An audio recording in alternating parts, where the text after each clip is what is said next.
So what are you up to these days? I guess from the media perspective, come to bobvila.com. We're celebrating our 10th anniversary since we relaunched it, but we're a pioneering website in the home improvement area, and we have new articles every week. And we also have the full library of all the old Bob Vila shows, Bob Vila Home Again, etc. Now, how did you first get your experience with fixing up homes? Following my daddy, uh, I I grew up in Florida in a house that he built, and he kept adding on to it. And this was, a long time ago. So I think I developed my love for homes and building and architecture at my father's knee. Now, what do you think of this new do-it-yourself culture we live in now? There's all the home garden shows, all that kind of stuff. Well, I think that it's terrific that people are so attuned to improving their environment and maintaining their homes. I mean, this is why we're talking right now, because there are so many different aspects to home maintenance, and one of the ones that people are least aware of is the whole business of pest management, pest control. April is National Pest Awareness Month, and so we're helping pestworld.org get the word out. And some of the most common problems that people have are the invasion of the termites, along with ants and bees and all sorts of other things. But the termites cause over $5 billion worth of damage to American housing stock each and every year. And so it's important for people to be aware of that.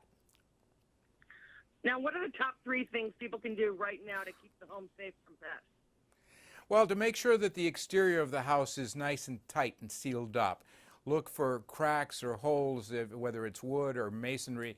Also, to make sure that you don't have moisture situations where you accumulate moisture and damp on wood members of the house, like the sill plates and the studs, etc., whether it's from a slow leak in the plumbing or from a backed up, clogged up roof drain. Wherever you have moisture situations like this accumulating, not only are you going to end up with rotten wood, but you're going to be attracting bugs.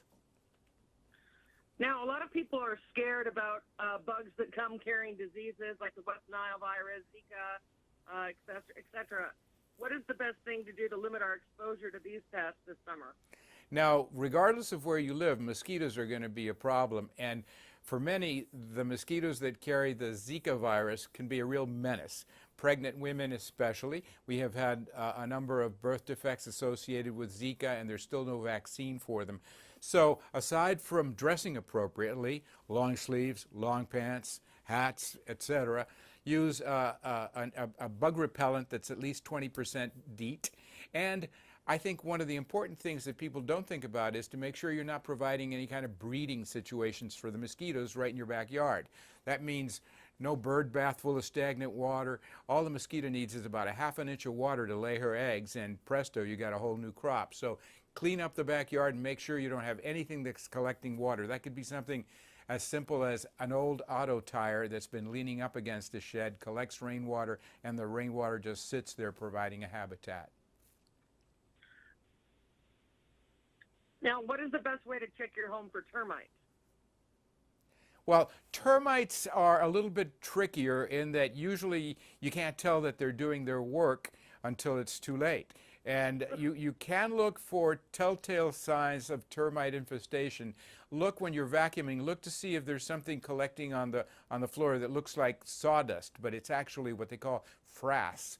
And frass is essentially termites' poop. And when the cavities where they're eating and living inside the wood, it could be a baseboard or a window trim, when they get full of poop like that, they just drill a little hole and sweep it out. And so if you see a recurring amount of what looks like sawdust but really isn't, it's time to get an expert in there to take a look at it. Okay. Now, what are some of the hottest trends for home decor this summer or this spring? Well, in general, as part of your spring cleaning projects, you might consider doing a small home improvement, like maybe just painting the front door. And where can our listeners go to get more information? Come to pestworld.org. Now, how do you like your fans to connect with you? Well, bobvila.com is where everybody comes. Are you big into social media? I'm sorry, I didn't get that. Are you into social media? Yeah, absolutely. We have like 1,000,001 Twitter followers, and yes, we're very much in social media. Is there anything you'd like to add? Well, I invite all my fans to come see our old shows as well as all sorts of new content at bobvila.com. Thank you. That's perfect. Thank you. Have a great day. Bye-bye.